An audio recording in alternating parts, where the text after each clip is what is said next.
Okay, awesome. So I think we're going to get started. If everyone's cool with that, the stragglers will have to catch up. So I'm not going to do too much of an introduction because a lot of you know who we are, but for those of you who don't, we're from BBD Software. We're running workshops today and tomorrow. Today's workshop is going to be on service design, so RESTful service design particularly. We are a company that's based across South Africa and actually globally.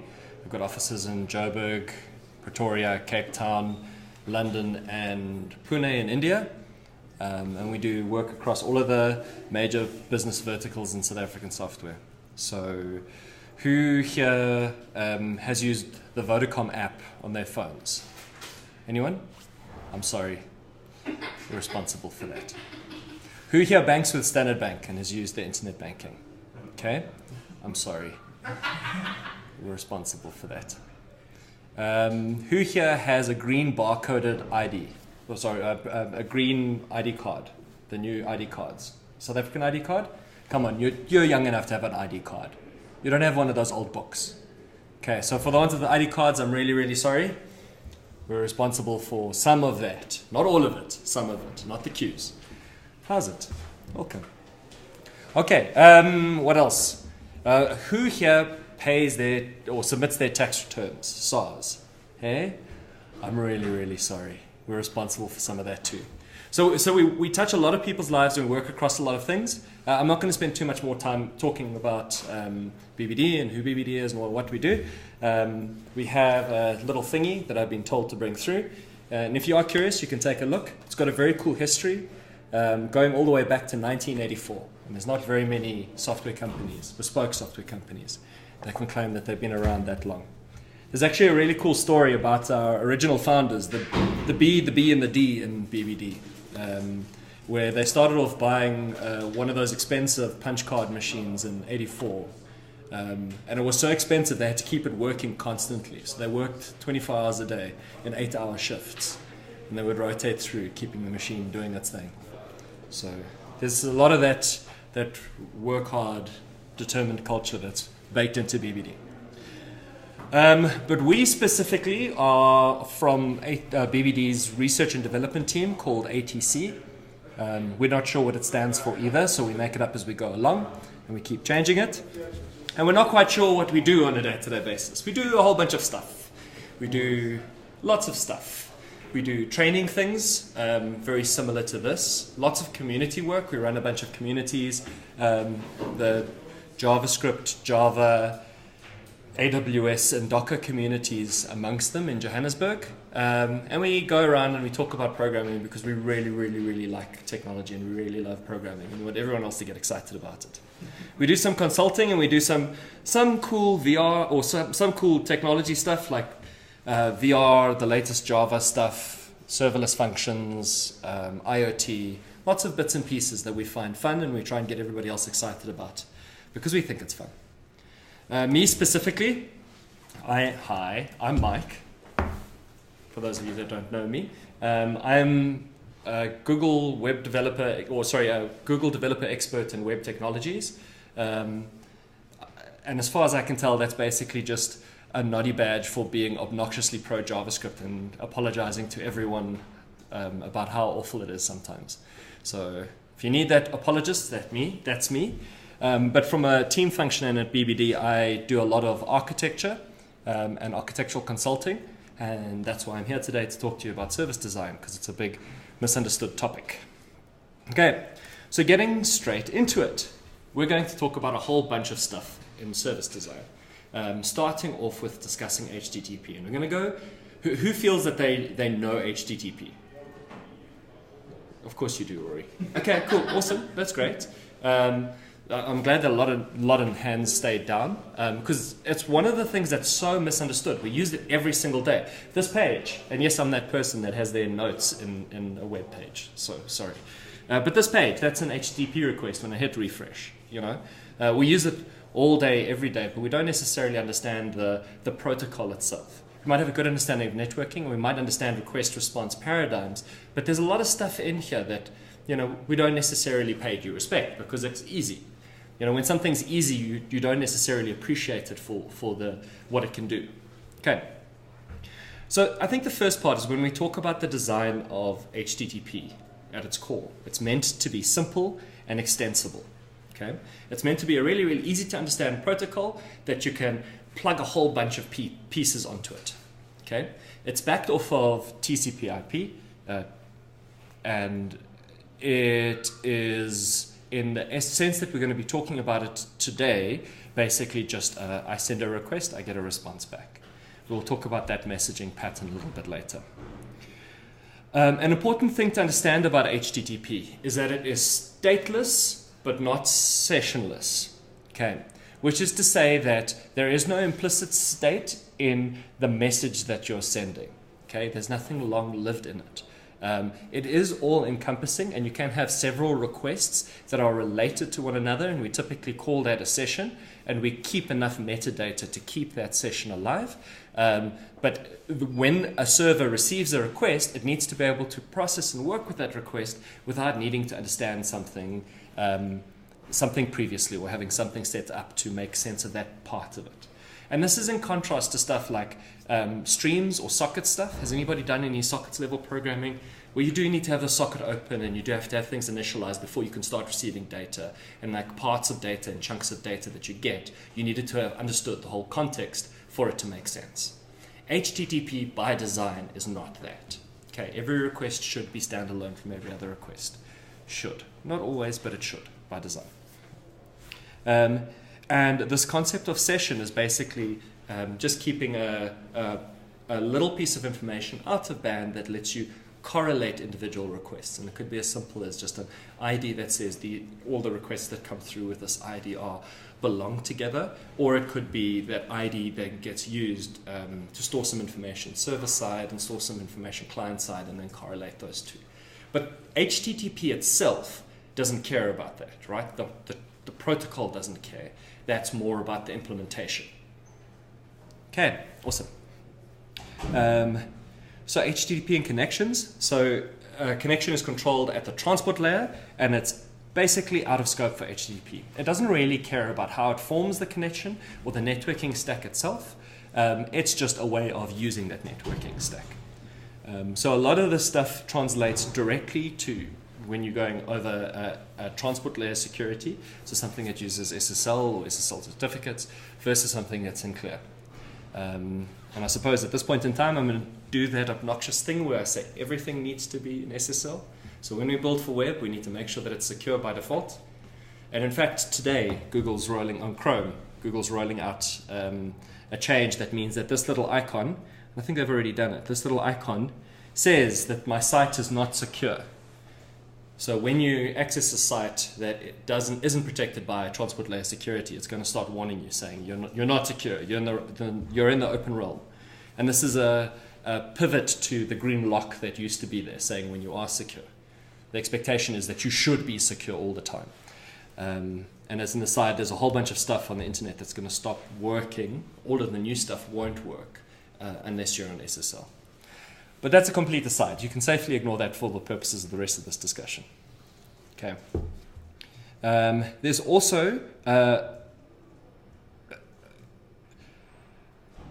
so there are some plumbing differences between HTTP 1.0 and HTTP 1.1. And typically when we talk about HTTP, we're talking about HTTP 1.1.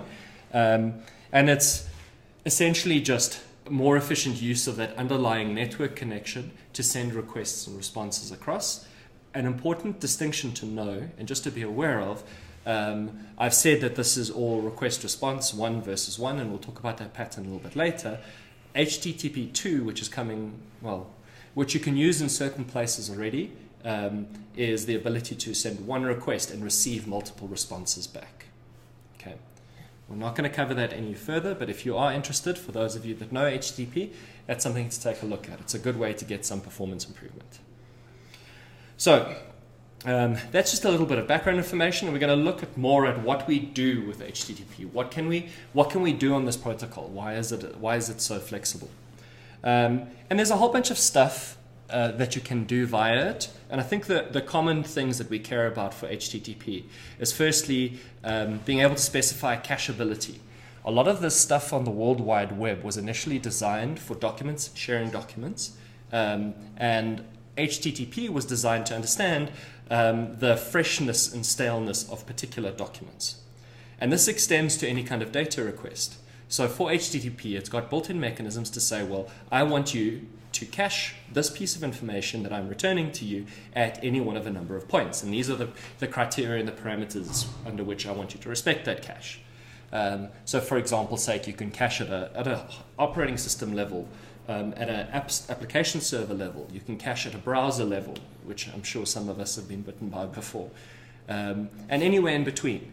So when you get a response that is cached, or when you're returning caching headers, you can get some very valuable performance benefits out of that, and the protocol protects you for that.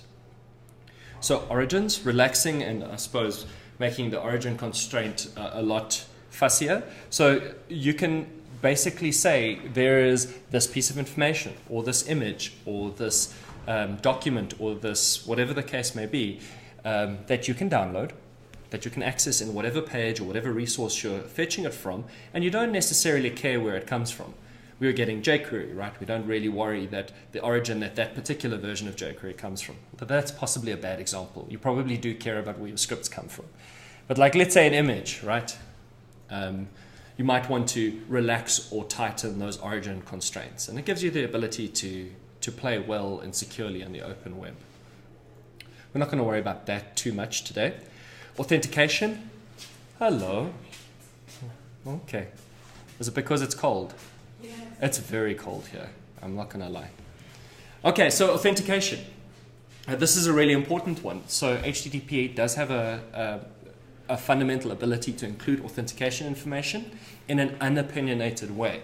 Because how you're going to authenticate people and how you're going to keep track of authentication stuff is going to differ between implementations, and HTTP lets you just plug into that. Okay, so this is just some high-level stuff. Proxy and tunneling. This is very valuable. There are HTTP at a protocol has the ability to pass through multiple layers of networking stacks. So thinking obscuring behind routers and obscuring behind network devices, as well as firewalls, as well as load balancers, all of these bits and pieces. And it's got stuff backed into it that lets you reliably know where you're coming from as a target machine. So me as a user, rather than the stuff that's forwarding on my request, and not lose that stuff. So that's a really important one, particularly when you start playing around with firewalls and connecting to a machine that's firewalled and then having something else protecting the transport behind that. Or when you're connecting to a load balancer, so you think you're connecting to a website, but you're actually connecting to one of 100 different machines behind the hood, and understanding that tunnel will go through successfully. And then sessions. And the primary mechanism behind sessions, we've discussed it a little bit, is HTTP cookies. So cookies are a little piece of information that's sort of out of band on the request that the server response can send back to you to say, well, save this cookie with a little piece of stuff, and next time you send a request to this origin, so my URL, take that piece of information and then pass it along with. You don't have to do it yourself every time, and quite often whatever framework or browser you use will do that for you. Does it make sense? Okay. So that's the high level stuff, but I think we're gonna now break into some of the specifics of what I mean when I'm talking about HTTP, the individual bits and pieces.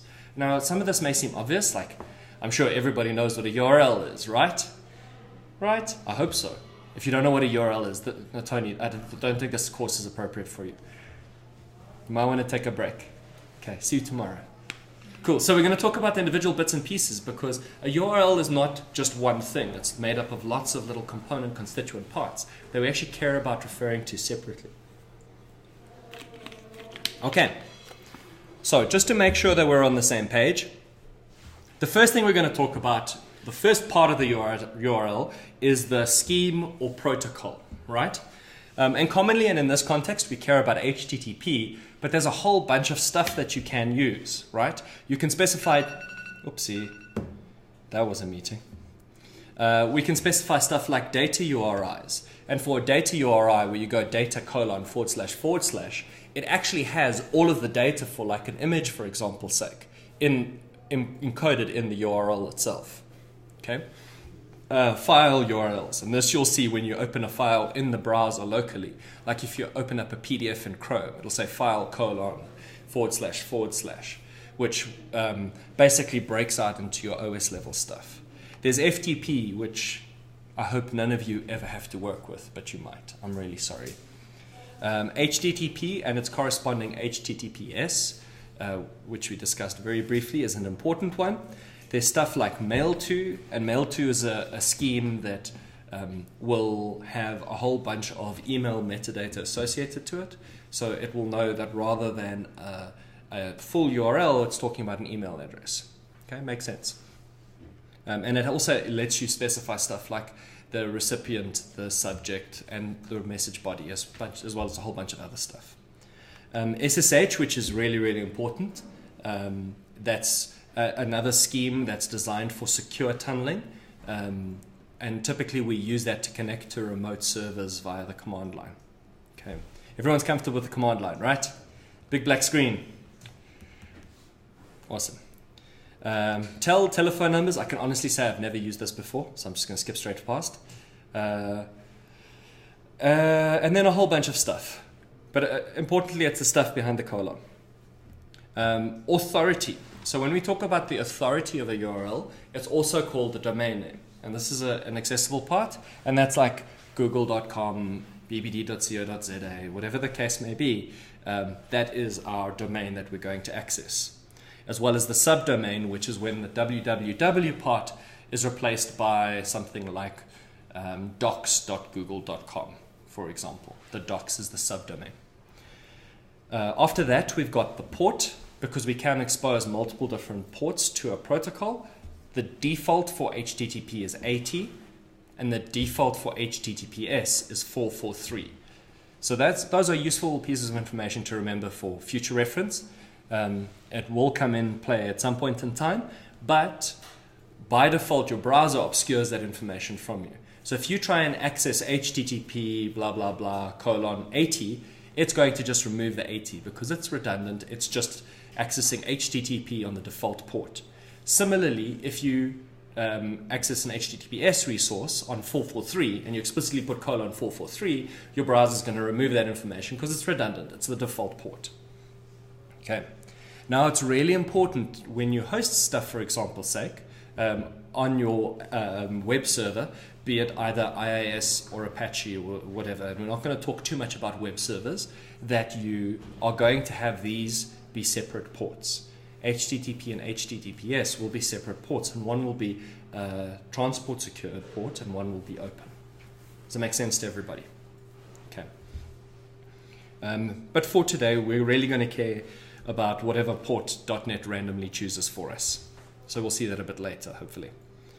So the path is the stuff that happens after the port, okay, and to the question mark. And the path is typically the idea of you have now used a scheme to access this remote origin, this remote resource, and inside there is this file system-based structure. These folders and documents within folders. That's what the stuff was designed for originally. And that is the path to that document on that machine. Practically, that's not what it ends up being. We've used that path to plug into the software and mean something meaningful. So you'll see that this path often gets referred to as the root internally, so ROUTE. But the two are used relatively interchangeably. Okay, and I think that's the important thing to understand. So the stuff after the question mark, and I'm certain you've seen this. Have you ever seen that long URL that's got a whole bunch of rubbish at the end of it after the question mark? Okay, that's called a query string. Okay, now the query string is taking some data and putting that data into the URL itself. And it's typically a really, really simple structure of key value pairs. So this is my key and that's what it's equal to. It's all strings, everything is a string there. Even if you put a number or a date, whatever the case may be, it gets evaluated as a string and then HTML escaped. And I suppose one of the important idiosyncrasies is that the key can appear multiple times. So if you've got key 1 that's in there 2 or 3 times, that's basically saying that these things need to be associated to one another as an array. Okay, they all belong together and the order is important. So the order that they appear in the query string is the order that they're going to be put into the array. Okay. So now we're going to, and that's all the URL-based stuff of HTTP. We're going to talk about HTTP messages next. And perhaps I'm just quickly going to open this in a new tab and change the background so we can see that image better. I don't know why the default is black, but okay. So HTTP requests are all textual information. Okay, it's all in clear text because if it's in clear text, it is open and extensible for modification. Okay, you can write stuff against it rather than like a binary protocol, which is very, very difficult. Like you need proprietary or privileged information to understand how to plug into that. Okay, and HTTP requests are typically a start line describing the request that's going to be implemented, a blank line indicating all the meta requests have been sent, and then an optional body containing data associated with the request, like content and blah, blah, blah. And then the start line and HTTP headers of the HTTP message are collectively known as the head. Okay, so if you look at this picture a little bit closer, and we can see there, and we're just going to focus on the left-hand side, the requests, we'll see that there's a start line at the top here that says, well, I'm going to post to this URL, which is slash, and I'm using the scheme that says HTTP 1.1. The host, so this is the path, remember? The host is localhost port 8000. So that is the origin or the domain. The user agent, it's some information about where it's coming from, who I am that's making the request. In this case, it's Firefox. And then a whole bunch of other meta information about what I accept, how I want you to treat my HTTP connection, and what my content type is. What stuff am I sending you, and how long is it? Okay? And that meta information above this one blank line is all considered the header section. Okay?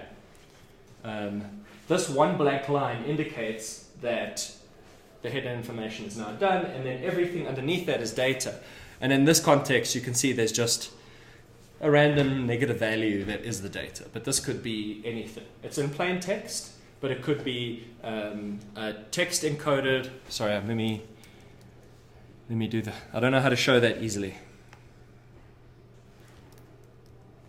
Okay, can you see there a bit better? Yeah, that's a bit better. So it's plain text, and it can be anything. It can be a text encoded image. It could be JSON. It could be HTML. It could be comma separated form values, for example's sake. And then in the response, you see we've also got a very similar structure. So the start line says, well, however you called me, it was done by HTTP 1.1. There's my response code, which we'll talk about a bit later. And there is a message as to what that response code means, which in this case is forbidden.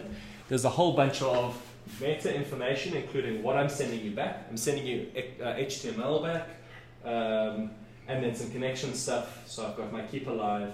I've got my age, so how long you can cache this for, the date that it was created, caching information, my response length, and then in the body you can see it's just a simple little bit of HTML that gets returned. And that's a very common request and response message.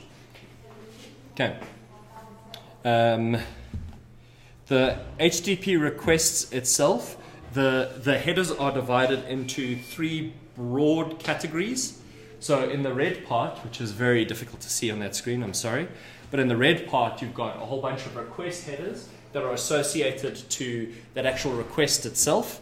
So like the host stuff, the user agent, there's an accept that you can't really see there very easily, I'm sorry, but the accept that says I accept HTML. So if you reply, this is the stuff I can understand, HTML and XHTML, and then accept language, I'd ideally like that all to be in English, right, US English. and this is all just queuing the response. And it's additionally saying, well, I can also read gzip. So if you zip the response and send it to me, so the response body, I can unzip that, like I can understand it. And that's really common. The second part is general headers related to the transport itself, so the thing that the HTTP gets sent on. So the connection and the upgrade insecure requests. So this is saying that if you can upgrade from HTTP to HTTPS, please go ahead and do so. I will respect that as a requester. And then the last part is the entity headers that are associated with the body itself, right? This is meta information about the stuff that's below. And in this context, it's multi-part form data, it's sending form data, and whatever the length is. So on a request, the bodies can be described in two broad categories. So either single resource bodies or multiple resource bodies.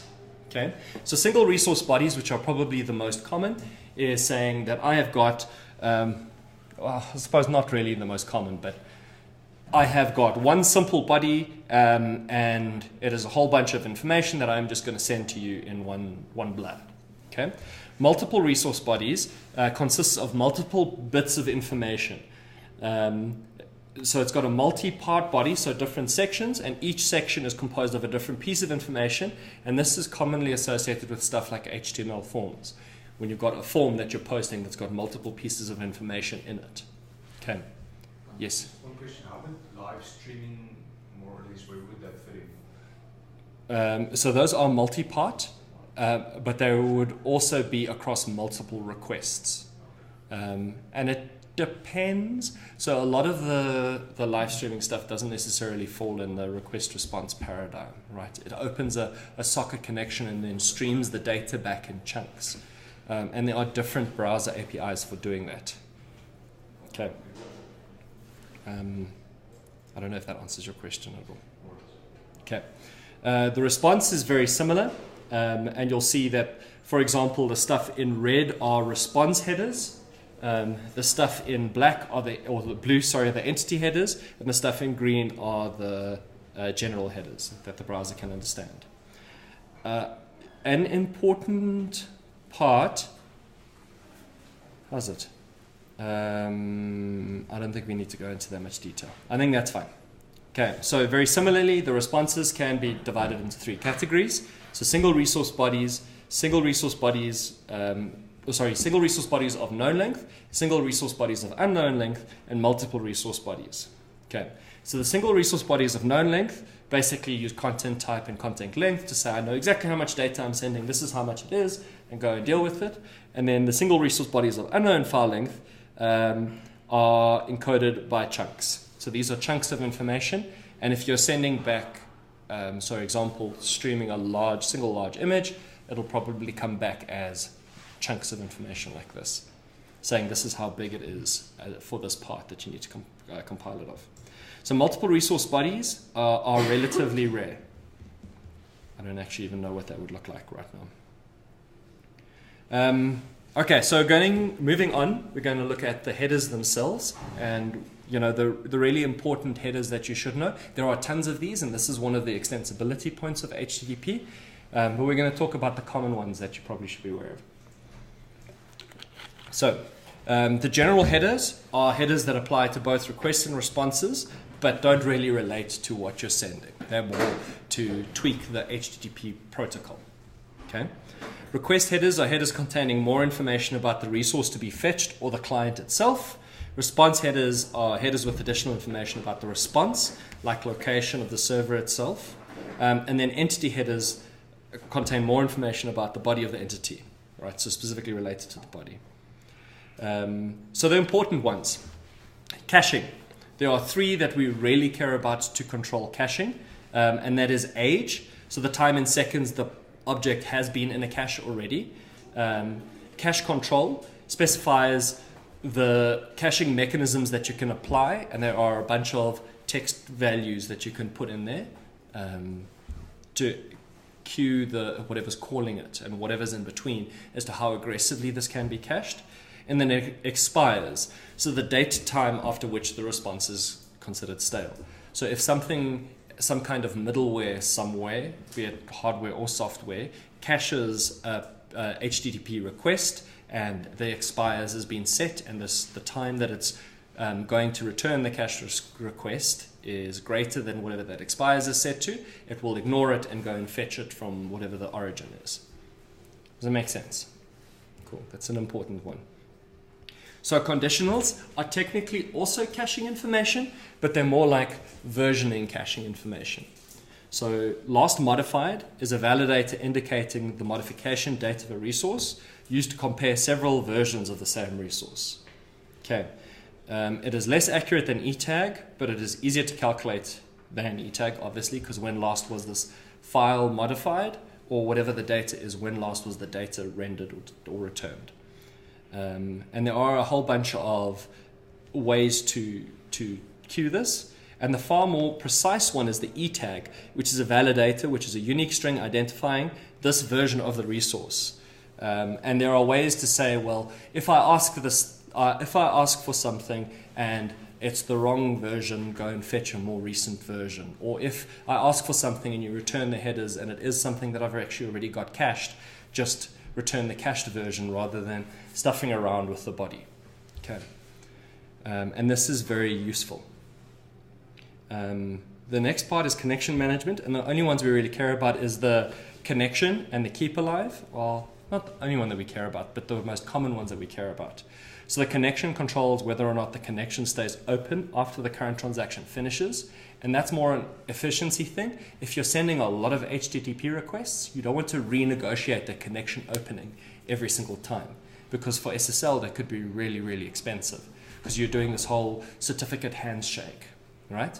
And these normally have an associated timeout that can either be like 30 seconds or less or more, or depending. Don't really set it too long. I mean, it's not a good thing to keep open. And then keep alive is controls how long that connection should stay open.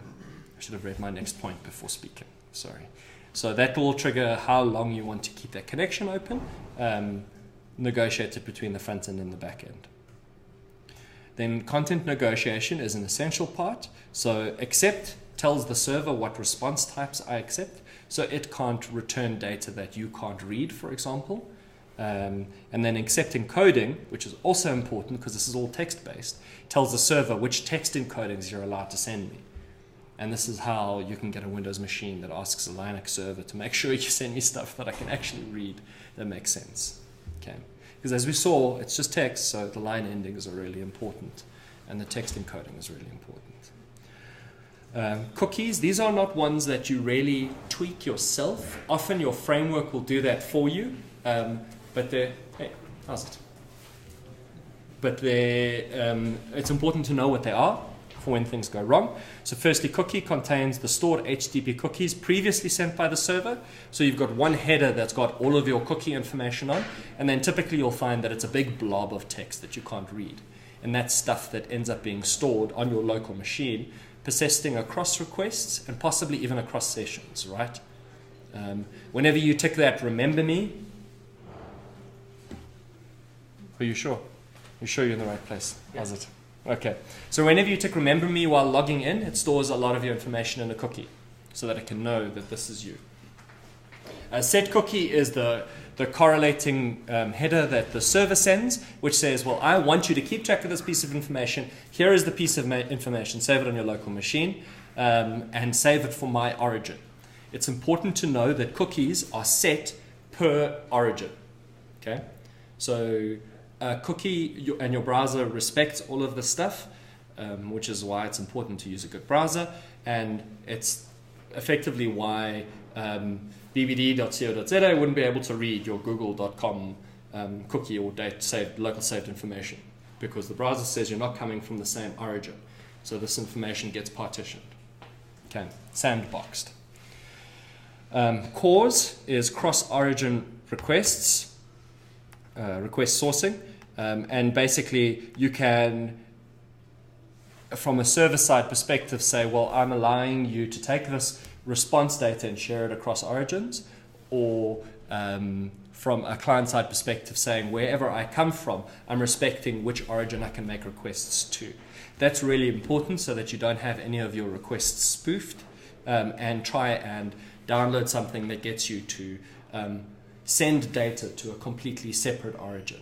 That's basically how you make sure that your website is communicating back to where it's either come from or places that it knows it can communicate to. Okay. Content disposition is basically ways to deal with generated files or files at all. And the browsers do a pretty good job without content disposition, figuring out what the hell they should do with this stuff. But it basically is a way to prompt the browser to say, well, I don't want you to open a preview of this PDF, I want you to download this PDF. Does that make sense? Okay. It doesn't, full disclosure, it doesn't always work, and different browsers have different idiosyncrasies and need different combinations of mystic incantation to change this behavior. Like IE and Chrome definitely don't work the same. But then IE doesn't work the same as anything. So there's that. There's message body information, and this is stuff we've spoken about before. So content length and content type. I'm sending you this thing, this is what it is. Content encoding, this is how I've encoded it, whether I've compressed it or not, so that the server can understand it and unpack it.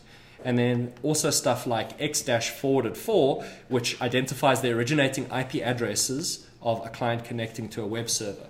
So if you're going through a load balancer where you're not actually, as a client machine, you're not speaking to a specific server, you're speaking to a device that's going to direct you to one of 10 servers, from the server perspective, it sees all of its requests coming from one load balancer, right? Everything is coming from the same place. X-forwarded4 is typically what those load balancers use, where they take, like a middleman, right? Like an insurance middleman. They'll take the IP address that you're coming from, they'll put it in an X-forwarded4, and then they'll make the request on your behalf, and then your server-side software can check that to make sure that they actually know who the person is that issued the request. Okay. So there's that. So these are our headers that we're going to worry about. Now, importantly, and this is one that I really want us to focus on, is the idea of HTTP verbs, right? We've spoken about requests in this all-encompassing set, and in our single picture earlier, we subtly snuck in a post here, right? Without really talking about what that post meant. Now, HTTP verbs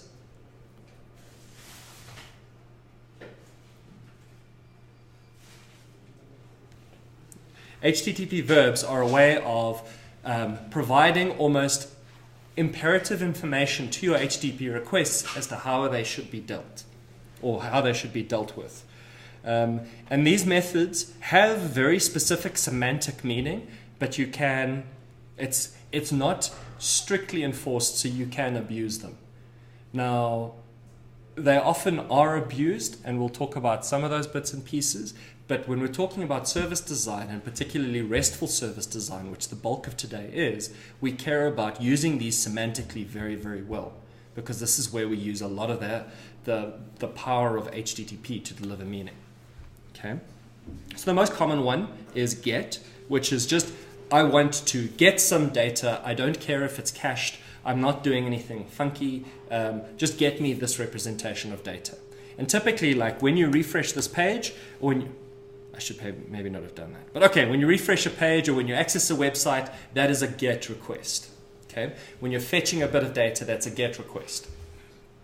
Head is relatively obscure, which asks for a response identical to that of a GET request. It's basically issuing a GET request, but it doesn't care about the request body. Okay? And this is often used by systems and bots and that kind of thing, where you want to see, well, what metadata are you going to return? I don't really care about your data, but I want to understand what it is that you're talking about. Okay. We don't use that directly very often. And POST is that big hammer that everyone reaches for to send data. Okay. So it is a method used default to submit an entity to the specified resource. And importantly, POST is designed to cause side effects. It is altering server-side behavior somehow. A GET is designed to fetch something. It's not necessarily changing any state or adding any new stuff to the server. You can call it over and over again. A POST is doing something. If you call it again, who knows whether it'll work or it won't work. Has anybody ever filled in a form and not sure what's happened and then refreshed the page and you've got a prompt in your browser that says confirm form resubmission? Okay, come on. Yes, sage nodding. That's a post. That's because your browser is saying, you've posted this information somewhere. If you post this again, I don't know what's going to happen. It's all on you. Okay, that's the what post means. Put is very similar to post, but it replaces all the current representations of that target resource with whatever I'm sending you. Okay, so put is like a post, except rather than saying, I want to create this new thing, you're saying, I have everything. I have this whole image. I want you to replace this whole image on that server. I don't care about what's there. Just take this one. And that's really valuable and important for us because there's a very important semantic meaning there. When you're issuing a put request, you're taking responsibility for that server-side representation, right? And the net result of it is that you can issue a put multiple times safely because when you're issuing a put, you're saying that I'm going to overwrite whatever's there anyway, right? I'm telling you I'm going to overwrite whatever's there, so there can be no side effects. When you're doing the server-side implementation and you're deciding which HTTP verbs to use, remember that, right? That's what the expectation is when somebody sends you a put. So if you're not doing a full replacement or you're doing something weird, you might be violating that principle of surprise. Okay. Delete is a relatively straightforward verb that has some interesting uses. So indicating that we want to delete that specific resource. So it doesn't necessarily need to be like a file delete or a database delete, but you might use a delete to log out, for example's sake, right? Or a delete to mark a piece of information as invalid. Connect, basically connect establishes a tunnel to the server without returning any specific data.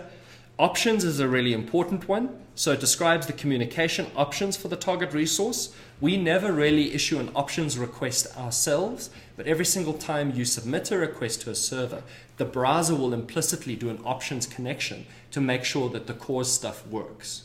Okay? To make sure that I'm speaking to the right place, that you can accept my response so that I don't get an error. Okay. And then trace is a relatively obscure one that performs a message loopback test along the path to the target resource. I can honestly say I've never done this, so I think that's one that you can forget. It's just here for completeness. And then the last one is very interesting in comparison to put.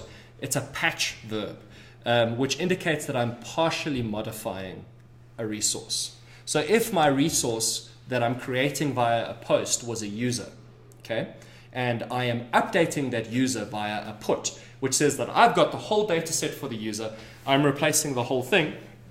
A patch could say, I just want to change that user's password. So I'm patching to change the user's password or the user's name, whatever the case may be, and that's all. It's not very common, but it is there to use. Okay, these are words in our vocabulary. Now, the last thing we're going to do, and I think we're going to just take a 5-minute break, because I'm already starting to lose my voice, is we're going to talk about HTTP status codes. And this is another important extension point in HTTP. It is technically pluggable. There are a whole bunch that have been defined that mean something, but there's nothing stopping you from adding your own. Now we're going to talk about the common ones and then the high-level categories that they fall within. So the 100-level response codes are all protocol-level stuff. Okay? They're informational responses for HTTP, so the options and the connect requests. 200 range, and specifically 200 : okay, they're the happy path stuff, right? So it's actually a shorter list of these are successful responses, here is the response message that you're getting, and you can go on with your life. Everything is awesome. The one that we're going to mention very specifically is 204 no content, which is an interesting one because it's a status code, just from the code itself, that says everything's okay, but there's no data. I'm not sending you anything, but it's all okay. And if you think about it, often when we're creating a new resource, we don't actually want any data back, right? We don't want you to give us a response necessarily. Or when you're deleting something, you don't really want a response. There's nothing meaningful you can send me, but I do want an indication that everything is all right. So you can use the status codes, and it's important to use the status codes very well to explain what it is that you've done. Because otherwise, if you get a 200 okay, but the body's empty, your calling client might get confused and think that actually something's gone wrong. Okay. 300 is actually really important to make the web keep working. And hey, how's it? Okay. I'm not going over it again, hey? You're on your own. Okay, so 300 is redirection range messages. So for example's sake, let's talk about 308 directly, permanent redirect. I have changed my origin. Let's say I've moved stuff around. Think about it as to why this exists from an original HTTP and HTML perspective. I have this document that I uploaded to the interwebs. I have moved it from one place to another place. Now all of my links are broken forevermore. Okay? And that could be a big problem. So what you should do in that case is say, well, I've moved this thing, so I'm going to, when you ask for it, return something that says 308 permanent redirect and give you the new location for that thing. And the browser will just automatically follow that redirect. It won't even ask you. It'll just say, okay, cool, go to the new thing. Done. If you think about it from our systems, there are lots of use cases for us to do that kind of thing. Okay.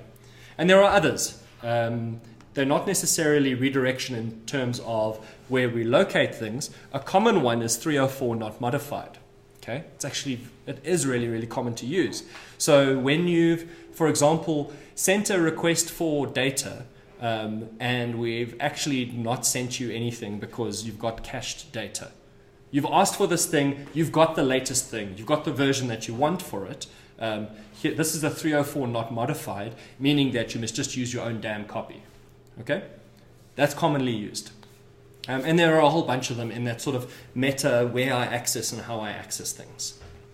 Now, there are the 400 and 500 range errors are really, really important, and they can be summed up into two broad categories. And the first category is you've stuffed up as the requester, and the second category is that I've stuffed up as the server. Okay, so the you've stuffed up as a requester, the base one is 400 bad request, which literally means you sent me this thing and I don't know what you're saying. Okay, go away and come back when you make sense. And there are other ones that are more meaningful, like everyone knows 404 not found, right? I'm assuming you've seen that. 404, I don't know where this thing is that you're looking for, so go away. And then other ones like 403, which is really, really common, is forbidden. You've asked for this thing, I've checked your authentication stuff, and you're not allowed to access it for whatever reason. Okay. The 500 range, and this one is interesting because there's lots of specific responses you can give here, but the type of response you give is going to depend on the type of system you're writing. Okay, so commonly what happens is that we'll obscure some of that internal stuff, some of the error messages that are going to expose the internals of our system. What went wrong? Oh, your password is incorrect. Or we've had an unhandled exception on line 300. You don't necessarily want to return that stuff, and we return it as 500 internal server error, which is fine. But you can, if you're creating a publicly accessible system and you want to say, well, we've made a mistake, but here is some more information about what you can do about that mistake. Maybe you can recover from it. Maybe you can cancel the payment request or whatever the case may be. You can put more information, more metadata about that in here. And an important one is 503, service unavailable. I can't do anything. I'm really, really sorry. I've broken. And that's it. So I think that covers HTTP fundamentals. And we're going to then take a 5-minute break and come back and talk about RPC, remote procedure calls. Okay, cool. Go team. Okay, rock on. So I think we're going to start again. Okay, so we're going to start off by discussing two concepts firstly, right? And the first thing we're going to discuss is the idea of a remote procedure call. And understanding where this stuff came from originally, because it's a really, really old concept, I think is important. So we were writing what was called procedural code, which was to compile a program that ran from the beginning of the program to the end of the program. Okay? But there's a limit to how much of that you can do on just one machine. And at the end of the day, we wanted to run a program on a different machine. And we basically wanted a way to orchestrate that. Now, there's very many different ways and very many different approaches that came up with that. But with the idea of creating ideas like functions or procedures that can be called and reused, we basically ended up with this concept of having, well, a whole bunch of our procedural code wrapped in a function. Okay, and then when we're talking about a remote procedure call, we want to call that procedure on a different machine.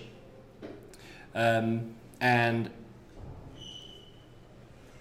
that's where something like HTTP became very, very useful and very powerful, because we've got a protocol under which we can issue an instruction to a remote machine to just run a little bit of code, do something, and then return a result to us.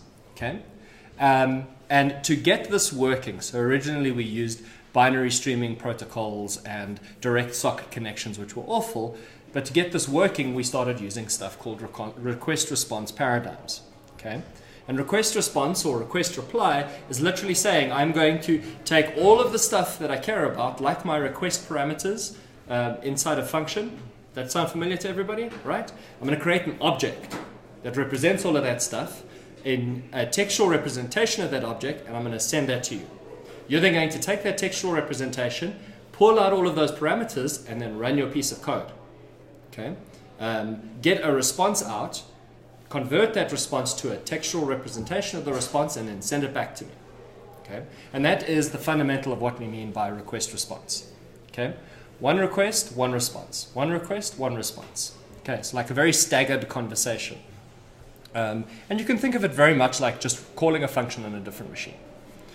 There are some important bits and pieces of how this then interplays with HTTP and the networking stack. Okay? And it's important to just be aware of these high-level slug points, because we often end up glossing over it. Because we care about writing software, right? Not necessarily understanding the network plumbing. So basically the sequence of events is that your client would call something called the client stub in a local procedural call fashion. And then it'll push all of these parameters onto some kind of stack. Okay? The client stub will then pack the parameters into a message called marshalling or serializing the parameters into a message, which is this textual representation, and then call the operating system to send that message across the wire. Okay? The client local, that's the packing, that's marshalling, and then the local operating system will send the message from the client machine to the server machine, respecting networking in between. Then the remote machine, the server, will do the opposite. It'll receive that message in a networking stack, and it'll pass it to the server-side stub, which will unpack all of those parameters into something called unmarshalling, or in C# deserialization. Okay? Does that sound familiar to anybody? Okay, awesome. I see Sage nodding. I'm going to roll with it. No, cool. Don't worry. Once it's got these parameters unpacked into the stack, it will call the server-side procedure, and then the reply just does the exact same. So there's this constant little loop of this marshalling and unmarshalling from client to server. Okay. And that's as much depth as we'll go into. I don't think we can drink that much water. Otherwise, I'll be running out of here every 5 minutes. Okay. So we're not going to go too much further into the plumbing of it, but we're going to talk about another important concept that's actually, it's a mathematical concept, but it's really, really critically important for purposes of RESTful service design, is the idea of idempotence. And I'm pretty sure you can mispronounce that a million different ways, and I'll try and pronounce it in the safest possible way, but it sounds like a funny word, right? And the idea of idempotence is that a request that is idempotent needs to be independent of every single other request that gets issued. Okay? So if I am fetching a picture, by the act of fetching the picture, I shouldn't change the picture. Does that make sense? I should be able to fetch it and get the exact same picture again, over and over and over again. If I'm fetching data, right, like a list of countries, every time I call and get that list of countries back, the request shouldn't change that data source. Okay? And this is really, really, well, not that it shouldn't change that data source, but it shouldn't preclude me from making the request again. So the data source could be changed in the terms of an idempotent put request, for example. I could be updating that resource, but the next time I call it, I need to be able to fully update it again. It mustn't then break. Does that make sense? And we'll talk about what that means in context of HTTP verbs, because there is an implicit relationship between idempotence and the verbs that you use. So post is a non-idempotent HTTP verb. Every single time, if I've got a request and I issue a post, and I submit that post again, there's going to be side effects. The second time I submit that post might break. Okay? Versus a put where I'm sending the whole representation, remember? I'm giving the whole data set. I should be able to call that multiple times. And then there's some obvious ones, right? Like a delete is non-idempotent because once you've deleted it, you can't delete it again. A get should be idempotent in the fact that I can call get several times, and even if the data changes, the next request is not going to break because of the previous request. Please stop me if you have any questions. This is a really important point to understand. And understanding this, I think, is really valuable, particularly the HTTP stuff, that I'm sorry for the stragglers that we've already covered. So like this stuff doesn't change. It hasn't changed in the entire expanse of my career, and I think the last update was like 1998, right, for HTTP 1.1. So there's real value in getting to grips with this stuff very, very well. It'll last you probably your whole career. Okay. Now, we've spoken about remote procedure calls, idempotence, and HTTP. And I suppose it's important that we talk about one of the first steps to writing server-side software. And that was, well, server-side software in the services sense was XMLRPC. So sending data in pure text information or informed delimited information was really limited. And we wanted a more rigorous way of explaining the bits and pieces that we were sending for far more complex messages. So what became common is taking our request parameters in our stub and converting all of that complex request object stuff into XML. Okay? So we'll convert it into XML and then send XML over the wire, and then the server would deserialize or unmarshal the XML into a complex object server-side. Right? That's rigorous and self-explaining and works very well with server-side software. And for those of us that are a little bit older that have used something like WCF, anybody? Anybody? Any ASMX services or WCF or SOAP? Gonna get that? This is how that basically works. And this was foundational in the creation of stuff called AJAX, which is basically ways of calling server-side JavaScript asynchronously. And we still use a lot of that very successfully. So building on our HTTP example earlier, we can see we've got the HTTP request information. So we're posting to this PHP resource. We've got all of our headers. There's a gap. And then after that, we've got a whole bunch of XML data. Okay? And we tell it we're sending XML with a whole bunch of stuff. And you'll see here that it's got, I can actually highlight it here, it's got metadata internally to the request saying, well, this is my XML metadata. This is the standard of XML that you can expect, and this is my internal encoding, and blah, blah, blah. Okay. So the response for this, and this is actually a request for our community site, so our WordPress site internally that you can issue to get data back. But the problem with it is that the data that you get back, because of the way that XML is serialized, is far too long to include. Okay, it's very, very, very verbose. And you'll see here there's lots of repetition, right? Params, param, param, param, param, param, param, param. And if you look at just the text of it, how much data that takes up, XML becomes very verbose, which is one of the reasons why we've started, or why we have moved away from it largely. The next part is that this was really cool, and we've already discussed how HTTP is extensible. We can add our own HTTP headers. This is just plain text. We can do whatever we want, but there was this idea that we wanted something a little bit more standards-oriented and a little bit more rigorous to do common tasks, right? Like in-once checking to make sure that requests haven't been double submitted, security standards, tokens, bearer tokens, schema, so reusable schema across HTTP requests so that you can embed schema into your XML, that the server and the client are talking about the exact same schema. that multiple requests have the same schema stuff. And there was a bunch of work done around this that you might still hit in industry that is still very big in the corporate space, where you're dealing with enterprise service buses and orchestration at a really, really large, complex scale. Okay? It's definitely a thing that will happen.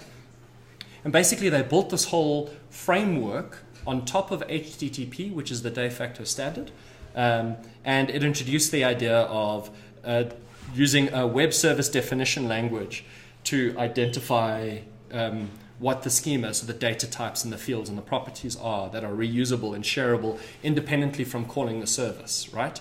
Because up until now, you've had to call the service to see what you get back, okay? And then try and figure out what you get back based off, or what the structure is based off of what you get back.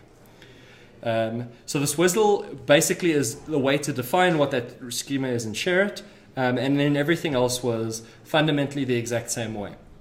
So the benefits of it was it would then provide a stable, rigorous interface to write services against. You could write the code to call those services and know that if you then move it around between environments, whatever the case may be, you've got this contract that says it's going to work. Okay. It allows for sufficient metadata for complex processing, and this is why it's very important for orchestration, because SOAP started becoming not stateless. Okay. Even though each of those SOAP requests was independent, it had a lot of the fundamental state of the request built into it.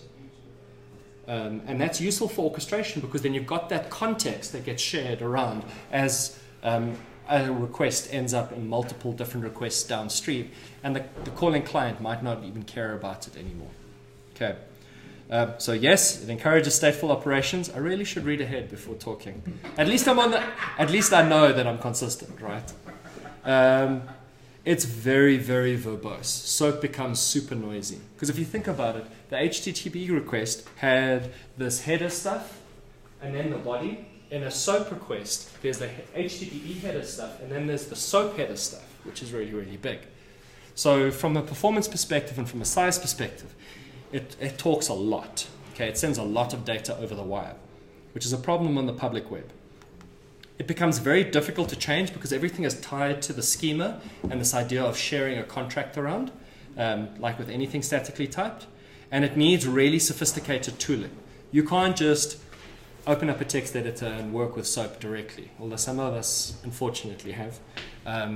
You can't really. You need something that's going to generate the WSDLs for you, something that's going to send the stuff for you and understand the responses for you, because it's just too much to be human readable. Okay. And we mention a lot of this because you will hit this stuff in industry, and it's really important to understand, I think it's really important to understand where we've come from to understand why we are where we are. Make sense? Okay. So having said all of that, there was a big knee-jerk to say, well, we really, really, really hate XML. And that's where JSON, JavaScript to the rescue, yay. That's where JSON come in, which was a way of saying, we're going to take a lot of these data types away from you, right? We're going to keep things super simple, super brief, and super human readable, so that you can just read your data and use your data without needing funky tooling. Okay. So in about 99, it was based on the 99 subset of JavaScript. Okay, it was a lot later than that. But basically, JSON then takes this very rigorous markup structure, and it gives you two structures. Okay, there's two things that you can work with, and that's it. Is either a collection of name-value pairs, so this string is equal to that value, or a list of values as an array. Okay, so in square brackets, these are all of the things. And each one of those things could be an object, it could be a value, it could be a key value, it could be a whole bunch of stuff, but that's basically the only structural data type you had to work with, which is a massive change from XML. And talking about what those things mean, and I don't really like these diagrams, but we'll see a bit of it later. Has anyone worked with JSON before? Yes? Okay, there's some? Some? Okay, so there's at least some. You're going to work with JSON today. Sorry. So when we talk about, there are a number of values, okay? So when we say name value, there are a bunch of value types that you can use. And the first value type that's really important is the idea of an object, okay? And the object is a key value set itself. So you use curly braces and you've got all of my properties or attributes set as a string, colon, and then another value. And you can nest this, so you can have objects within objects within objects within objects as properties, and we'll show some examples of how that would work. Okay. Then the array part, which is also a value, okay, is basically the square brackets with a value inside it. And that value could be an array or an object, or it could be a primitive type like a string or a number or a boolean or whatever the case may be. Okay. So those are the two structural bits. And then when we talk about the values, we'll see that, well, in the middle there are object and array, which are the two things we've spoken about. And there are two other things that you get. You get either a string or a number. Okay. You'll notice that it says number, not integer or float or whatever the case may be, because JavaScript is amazing with numbers like that and arithmetic. So they're all the same thing and they're all suck and they've all got floating point errors. So I'm not going to do my why JavaScript sucks at arithmetic bit, but it's there. And then there's also, importantly, that some of the values, there are some specific subtype values, which is true, false, and null, which behave a little bit differently. So when we talk about string is just a string like in every other operating system, but this stuff is all raw text, right? So you need to remember that you have to escape special characters properly, because it's text over the wire. Okay, so there's a whole bunch of particular characters that you care about for control. Then numbers. So numbers are either, it's used to represent both integral numbers as well as floating point numbers. And you would have a set of digits from 1 to 9. Leading zeros obviously get discarded. I hope that's obvious. And then an optional decimal point, and then more precision values beneath that. And it does also understand exponential. So you can then have an optional exponent and then have a power after that. There are some very specific formatting constraints behind it as to how you then represent that number so that it is transformable. So comparing JSON to XML, so the first thing that you'll see when you take a look at it is that it is a lot more lightweight. It has very little repetition. It's not rigorous at all, and it's very flexible. So you can do a whole bunch of stuff with it, but like a chainsaw, you can do cool things with it, and you can also hurt yourself badly. Okay? This all comes with a cost, and I think it's that trade-off that's really important to understand. There's far fewer supported types out of the box than XML. It does less, and by knowingly imposing those constraints, we are afforded a lot more power and control. And we'll see that as a trend that continues. We often think that having more choice and more options and more features gives us the ability to do more powerful things, and often it's exactly the opposite. Okay. And one really, really valuable thing is that because this is based off of a subset of JavaScript, it just works implicitly with JavaScript. JSON objects are JavaScript objects. JSON value types are JavaScript types. So when you work in that heterogeneous space where you've got a front end that's talking a JSON service and getting JSON data back, it really makes a lot of sense. There's almost no unmarshalling. The cost is really low. But there is the idea of there not being a rigorous structure out of the box. So one of the things we like talking about is this idea of JSON schema.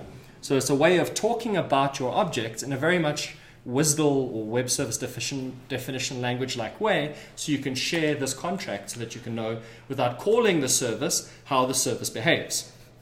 Okay? And you'll see here is another depiction of what those JSON data structures look like. So when we're talking about object, we've got the key and then the value and then the key and then the value, and those are all the properties of it. Then we've got the array, which has comment limited values inside of it. Those are what numbers look like, either 42 or 3.14, which is high. This is a string, boolean, true, false, and then null is null. And you'll find that some frameworks, server-side frameworks, treat that last one, null, as null, differently. But now with these data, yes? The JavaScript boolean, isn't it just all, again, 1 and 0 as well? No.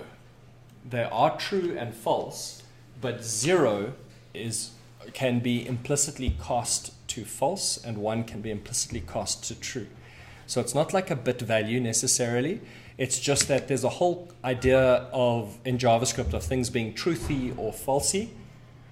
So if there is a reference to a thing, or if it's set to true, or if it's set to 1, it's truthy. If it is either undefined, or null, or 0, or explicitly set to false, those are all falsy values and will evaluate to false. It doesn't mean they're the same things. And if you go false triple equals, which is a reference equals, 1, false equals 0, you're not going to get the same result. Okay. Okay, and importantly, let's look at different ways you can visualize data as to why we would care about schema. Okay, these are both very valid ways of describing a person, and this person, his name is George Washington, because it's an American example, obviously, with a birthday and an address all in a single line. Okay, another equally valid way of specifying that stuff is having their first name, last name be separate, birthday, and then having a complex object that is the address, right? That has street address, city, state, and country all broken up. Now, we might see both of those in the wild, and we want a way of explaining to the person what they could all receive. Because what's common is that you can get only a subset of this data and it not represent the whole thing, and it being potentially conditional based off of what parameters you send in. You could send query string parameters that say I want a full object or a partial object and get different stuff back. Okay, perhaps too specific, but either way. You'll also notice that there's a lot less repetition. There's none of that params, param, closing param, verbosity of XML. It's really, really clean and succinct. Very human readable. Rory's giving me the stink eye because Java loves XML and verbosity. You could do an entire 2 weeks just on JSON and JavaScript. I could. It means that we can come back again. But we're not going to. No, not that we're not going to come back. Not that we're going to do 2 weeks on JavaScript or JSON. Okay, both representations are valid, but we're going to focus on the second one. We're going to talk about ways that we can then, using JSON itself, describe that in a schema that we can then share independently of calling it. So we can say that that person object has a type property, which we're going to call object, and then it's got a list, or it's got a whole bunch of properties that it operates on. So it's got first name, last name, birthday, address, and importantly, first name is a string, last name is a string, and birthday is a string. But importantly, birth date has a very specific format, right? That we're going to share that might give you the ability to understand which strings are in which format when there's something specific that applies. We then got this address object, which has its own properties. And you can see how you can nest this stuff n levels deep, okay, using a very simple structure. And these have its own properties, which are all string, string, string, string. Now, that makes sense. It's human readable, but it seems like a real pain in the ass to write. I wouldn't want to write that by hand. So we're not going to. And we're going to get to ways to generate this later on. Okay. And I think that's all we're going to cover in JSON. So that when you see this stuff, it's not foreign and it is readable. We all agree that it's readable, right? Okay, everyone with me? Is everyone lost? Stop me and ask questions if you have them, please. Unless those questions are, what is HTTP? Then you should have been here earlier. Okay, so now we've spoken about HTTP, remote procedural calls, and REST. Now we're going to get onto the interesting stuff. Oh, sorry, JSON. We're going to get into the interesting stuff. We're going to talk about REST a little bit. Okay? So REST, or the idea of REST, was proposed in a person by the name of Roy Fielding's PhD dissertation. Okay? And why should we care about this random dude's PhD dissertation? Well, because he specified HTTP. So he saw people going down the SOAP and XMLRPC garden path, and he was like, no, that's not what I meant people to use HTTP for. That's not how it was supposed to be used. So much so he wrote his PhD on it. Okay. So you'll find a couple things here. So it's very opinionated, very strongly opinionated. It's also not a hard and fast set of rules. Anything that gets has a suffix of full is sort of a guideline. It's not telling you exactly how you do something. The REST part of it stands for representational state transfer, which doesn't really help you very much, I don't think. But that seems like a really, really good geeky pub quiz question for anybody to remember. Or am I the only one that goes to pub quizzes that are that geeky? Maybe. And I think importantly, I'm just going to read through this, which is him talking about REST himself. Throughout the HTTP standardization process, I was called on to defend the design choices of the web. That is an extremely difficult thing to do within a process that accepts proposals from anyone on a topic that was rapidly becoming the center of an entire industry. Fact. I had comments from well over 500 developers, many of whom were distinguished engineers with decades of experience. I had to explain everything from the most abstract notions of the web interaction to the finest details of the HTTP syntax. That process honed my model down to a core set of principles, properties, and constraints that are now called REST. Now, HTTP is relatively unopinionated. It is unopinionated. It's very flexible, and it's very open to extension. Okay? When we talk about REST, we're talking about knowingly implying a whole set of constraints. We deliberately limit what we do with it for very particular properties that we care about. So we're going to start off by talking about the properties that we care about before the constraints. And these are the typical scattershot things that people talk about in non-functional requirements. But we care about performance. The thing has to be really, really, really fast. Our APIs have to be fast. We care about them being scalable. Okay? So scalable, and these two, performance and scalability, have an implicit relationship with one another. So the analogy that I always use is performance is basically being on a highway and going as fast as humanly possible. Okay? As fast as you can manage with whatever car you're driving. Scalability is trying to fit as many people on that highway as possible going at a reasonable speed. So everyone travels a little bit slower, but you can fit more and more and more and more cars before the highway becomes full. If everybody was trying to get onto the highway and drive as fast as humanly possible, it would very quickly break down, there would be an accident, and then you would have a catastrophic failure and nobody would be moving, right? Makes sense. So that's how those two levers typically pull against one another. But we care about both of those facets for purposes of REST. So we care about that trade-off of making sure that everyone goes fast, but that we can scale predictably, that we can keep adding new requests. Simplicity. It's got to be easy. It's got to be straightforward, right? It's got to be really easy to write, really easy to inspect and understand. Modifiability. We need to be able to change the stuff really easily without needing to rebuild massive tracts of our application. And importantly, we might need to be able to modify it without taking anything down. So hot modify this stuff. That's what we care about.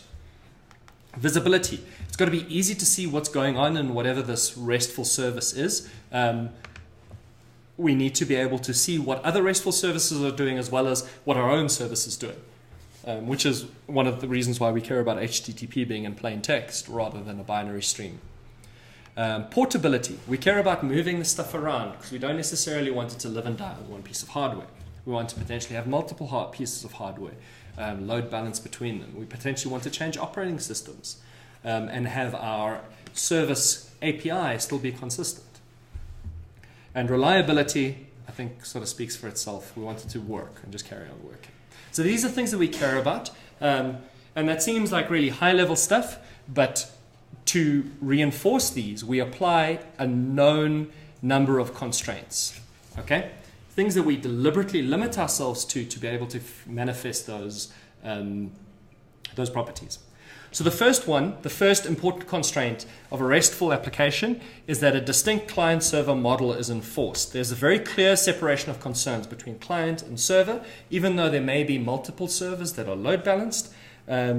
The client must have no understanding of the data storage mechanism, and then the server must have no understanding of how the client expects this information. A clean cut between that model. Okay, separate concerns. Please ask if you have any questions. Stateless. We've spoken about this a lot, but communication between the client and the server must be stateless. Each request from a client to server must contain all of the information necessary to understand that request. and cannot take advantage of any stored context on the server. Any. So this is really important. So we were talking about that session ability earlier. This is saying that the server must not need additional out-of-band information above and beyond what the request is sending it to be able to understand that request. That's very important. Okay. This allows for greater visibility, reliability, and scalability at the potential cost of some performance. So we're going to have to potentially put more information into our requests to be able to make this work. Okay. Cache. Because we've just spoken about losing some performance, we want to, on everything that we can possibly, make this thing cacheable. So we're going to be good with our HTTP caching headers. We're going to say, well, this piece of information, the list of countries is not going to change today. And if it does change today, you know what? I think we'll deal with that, okay, as an exception. So we've got a list of countries that our system is returning, and you know what? Just cache it for 24 hours. Don't ask me for it again. Rather look in your local cache. Okay, makes sense. That's one of the things that we deliberately do. Uniform interface. Now here we get very specific to the style, and we're going to cover this in a little bit more depth. The uniform interface constraint defines an interface between clients and servers, simplifying and decoupling the architecture, enabling each part to operate differently. There are 4 principles to that uniform interface. So the first one is that everything is resource-based. So individual resources identified in requests using URIs or URLs, the resources themselves are conceptually separate from the representations that are returned. Okay? So we've got this split off between the idea of a resource versus the idea of a representation. The resource, in terms of capital noun, this is a user, or this is an order, or this is a product, is the URL part. Okay? That's the resource. The representation is the data that gets returned.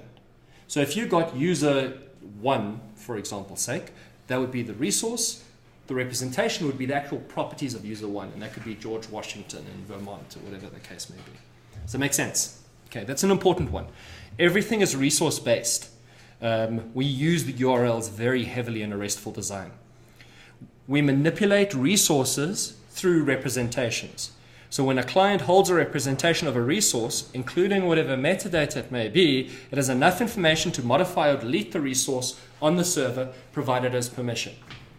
So we will get a resource, which will be a representation of that resource that we'll keep, and we'll have enough information to say, well, you know what, let's go update this after modifying it using a put, and let's go delete it using a delete. Okay. Self-descriptive messages. Each message includes enough information to describe how to process that message. I think that's relatively straightforward. And when we talk about RESTful systems, we typically don't end up talking about streaming or partial chunking of data. These are very, very simplistic request-response paradigms. It seems very basic, and it's basic on purpose because of those properties that we care about. And then the last one, which is something that is very contentious in my world, is hypermedia as the engine of application state, which is a really obnoxious way of specifying this. Clients deliver state via body contents, query string parameters. I can see Tony already smiling because he knows how I feel about this stuff. Query string parameters, request headers, and the request URI, the resource name. Services deliver state to clients via body content, response codes, and response headers. Now, how this practically manifests is that when you get a user, you would also get the list of operations that you can perform on that user. So we would literally have a list of URLs that says, this is how you update, this is how you delete, this is how you get my details. And every child representation will then have additional information on it. Okay.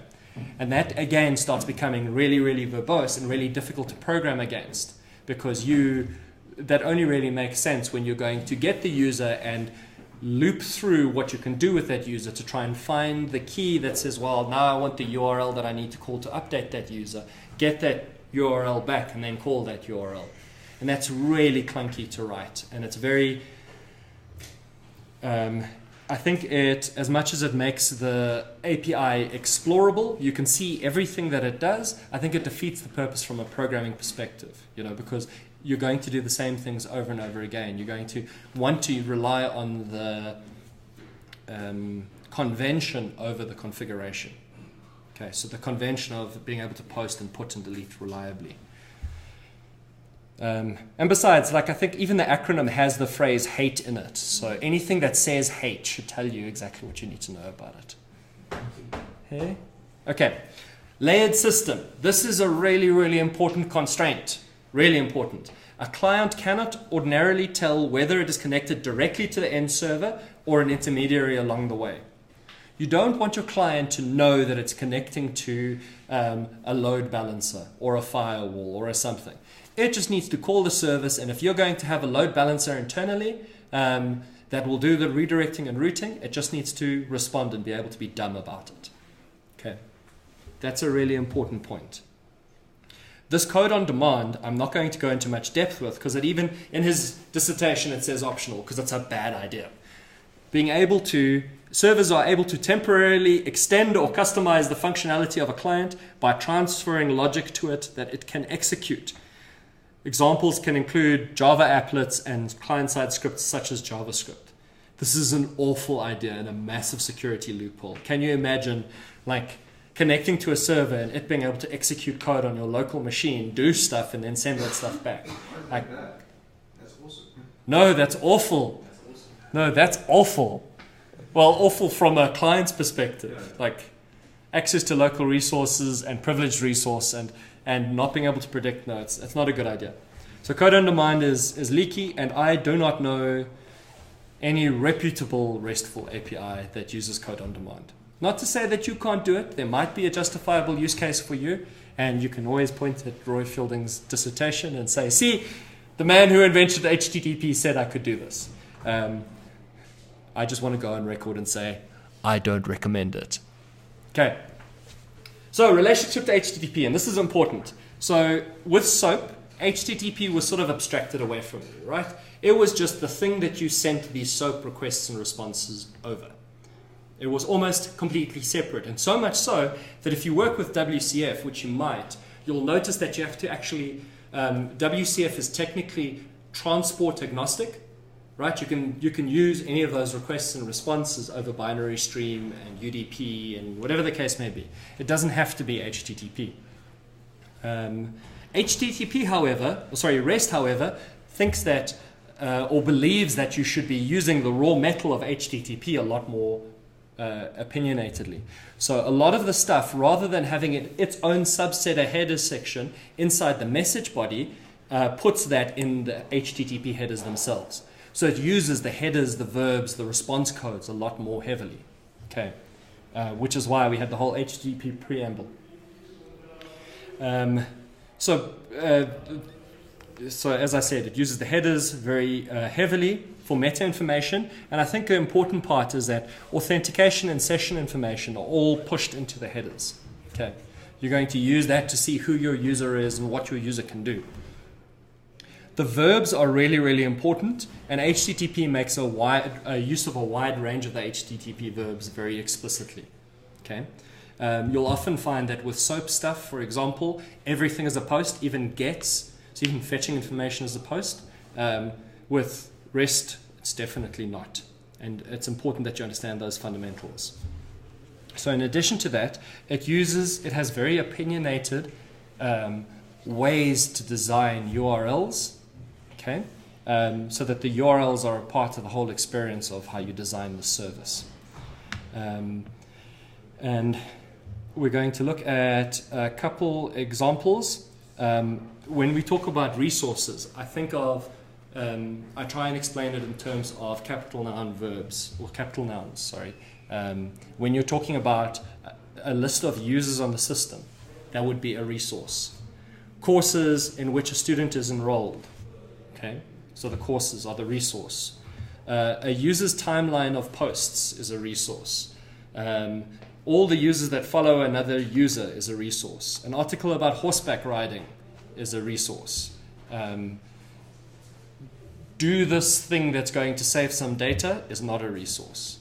Right? Send an email is not a resource. Email is a resource. And it's a very important paradigm away from remote procedure calls.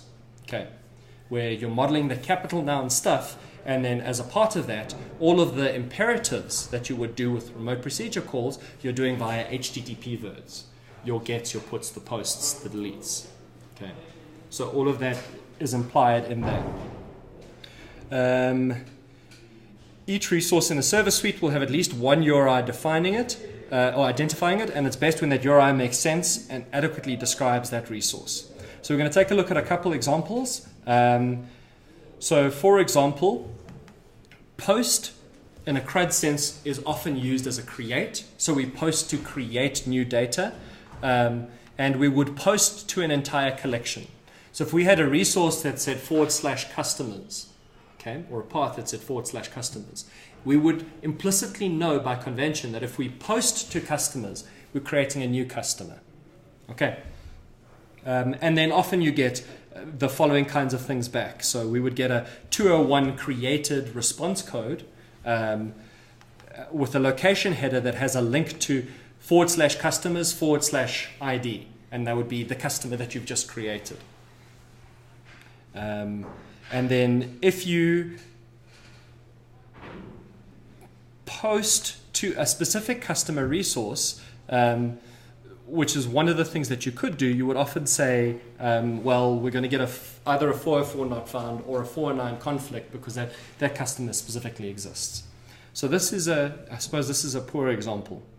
The get would be, as we've just said, so like if you get the list of /customers, what you're saying is I'm getting a list of all of them. Okay, I care about all of the customers.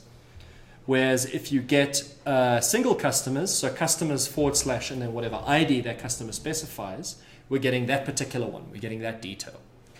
Does it make sense? The distinction between the two. And how you're using the URL, the resource, to disambiguate what it is that you're doing, even though you're just issuing a simple GET request. The two in combination have a lot of valuable meaning. Like in an RPC sense, this would be get all customers, okay, and this would be get customer by ID. Okay, and then both of those would be cacheable. So put in the context of CRUD applications is typically either update or replace, and it's a full replacement, right? So if you put to the customer's resource, you're basically saying you want to replace every single customer in the system, which is not very useful, right? So you typically wouldn't have a put on a collection, okay?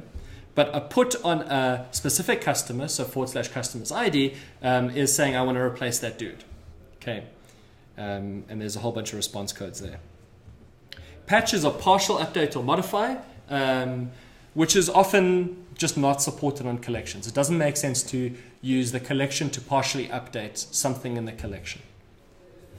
But on a specific person, it could say, well, I've got the ID, I just want to update the username or the email address or the password or whatever the case may be. And then delete should be relatively straightforward. It's delete in a CRUD sense. And then if you want to delete the whole collection, which is sometimes a thing, so you want to delete all of the lines of an order, right, or all of the products within this category, you would delete to the collection. Otherwise, it's often used just to delete a specific thing. Makes sense. Easy. Easy game. What makes RESTful design so difficult? Okay. So the reason why they're difficult to design is because it's not a detailed specification of these are the rules you have to follow. They're more guidelines, right? It's more a style. And that means that a lot of this is open to interpretation.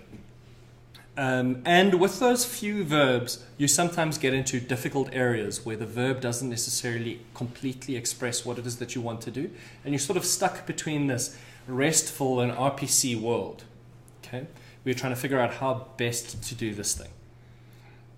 And it's really important that you think about your system, not necessarily in what I want my system to do, but how I'm going to model the resources in my system.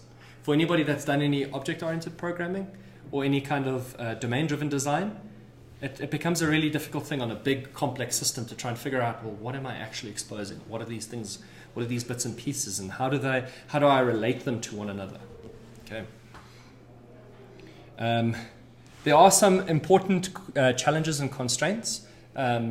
We when we start looking at stuff like versioning, we want to potentially update and release different versions of schema and so on and so forth.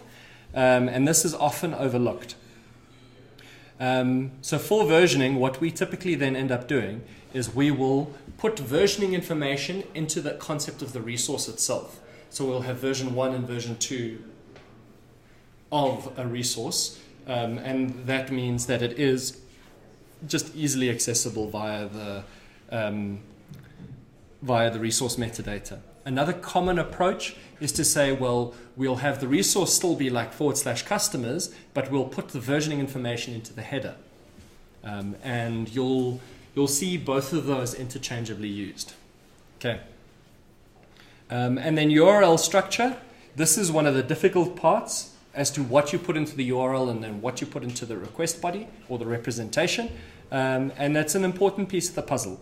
So here are some high-level examples, and basically the lab that we're going to look at this afternoon, post-lunch, is going to be an exercise in doing that. So if we take a look at a store locator API as an example, right, and we've got the versioning information there. Can everyone see that? Version 1 stores, and we've got a specific store ID, which is 1234. Now that URL structure to us would imply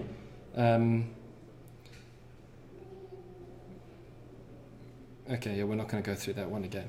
Would imply that we want to return the store that has ID 1234. If we've got version 1 stores 1234/report, okay, because every single resource is potentially a part of another resource. That's saying, well, we want to find store 1234 and we want to report an error for that store. Okay, so we're going to send an error using that resource. If we go v1 stores, that returns all of the stores. And we could also have potentially almost imperative logic in that resource. So we can have this near suffix. So we want to find all stores that are near something, and we're going to pass a whole bunch of information using the query string, which in this case is latitude and longitude, and find all stores that are near a specific location. Okay? And this starts falling into that gray area of RESTful. And then there's categories is a really simple one. Okay, so I think that is JSON services, sorry, RESTful services. We're going to talk about 2 more things. We're just going to push through quickly. Are we going to push through? We're going to push through. We're going to push through.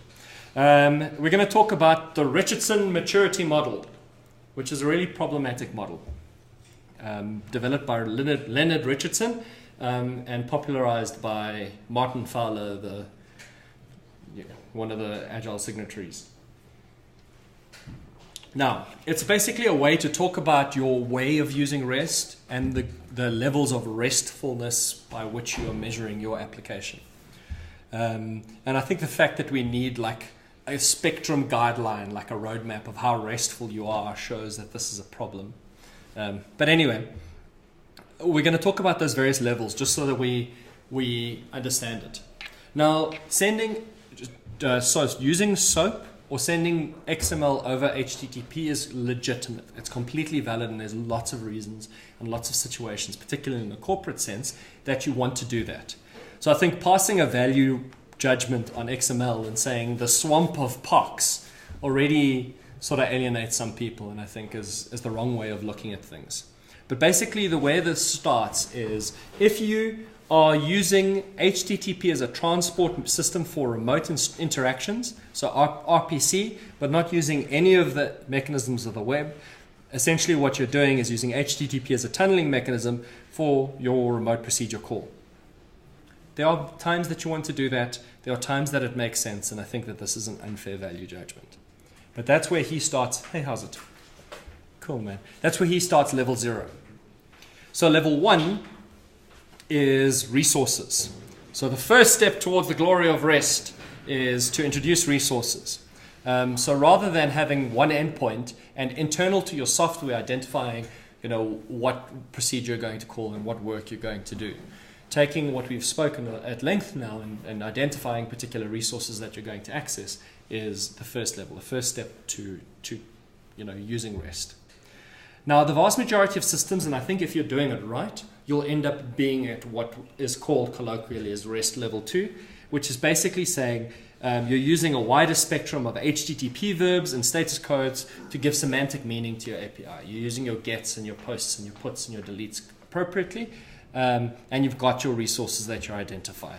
This is the by far the most common one.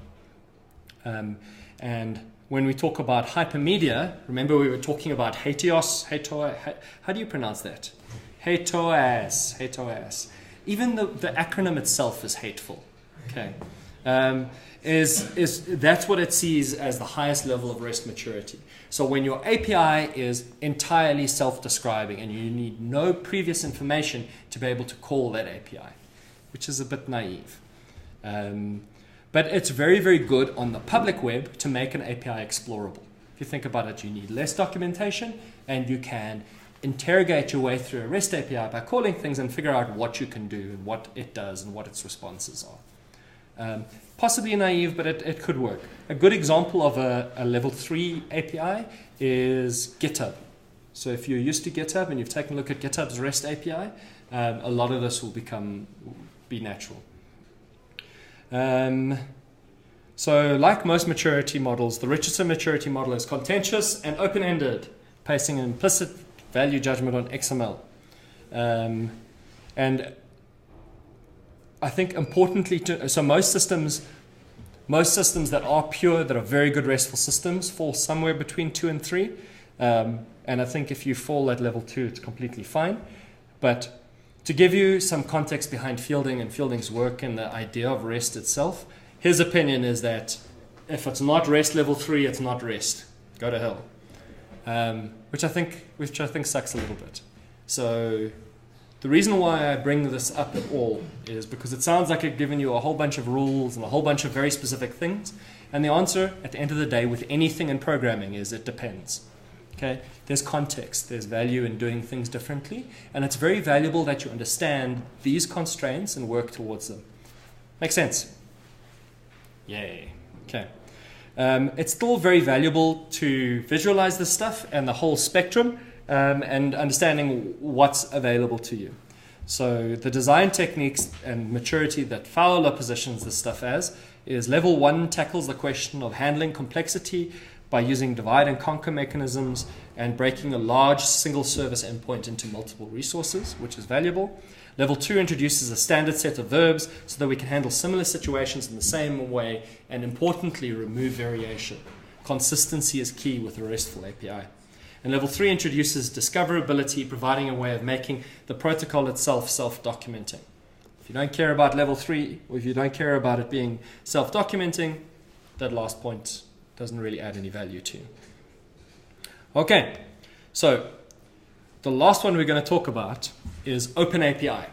Okay, so one of the things that we liked about SOAP was that it gave a rigorous contract or specification as to how you use it, what the stuff means, and we discussed a little bit about JSON schema and how we like JSON schema, but it seems like a pain in the ass to write and maintain and code against.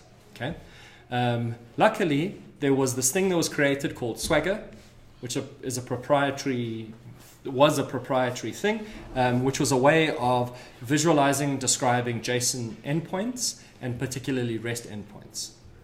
Now, if you think, well, proprietary, maybe we shouldn't be looking at proprietary schema specifications, they agreed and everyone agreed, and they started something called the Open API Initiative.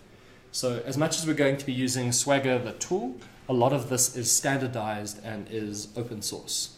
Okay. And it is the de facto standard behind creating JSON schemas. Now, there is a little bit of history, but I'm not going to go over that.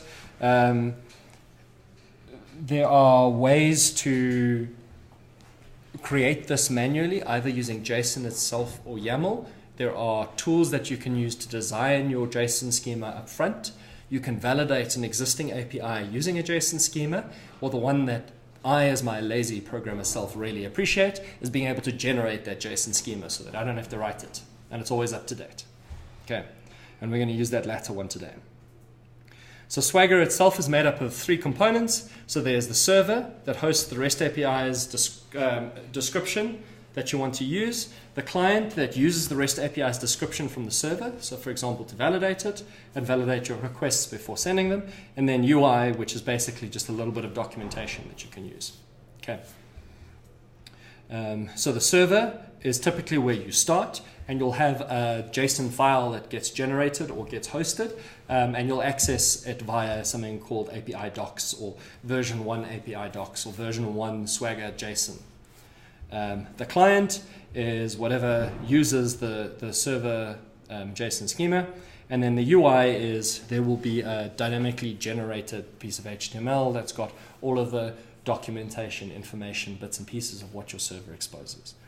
Don't worry too much about this. We're going to see it in action in a little bit. Okay. So creating your own Swagger specification. The API docs URL typically lives on the server and is used with both the client Swagger UI is referred to as Swagger specification. Okay. The specification is made up of 2 files. So a resource listing that lists the APIs that are available and gives a brief description of them, and then the API description, which is a detailed description of each API in the resource listing, including both the functional description, parameters, blah, blah, blah, and human readable descriptions of how to use the API.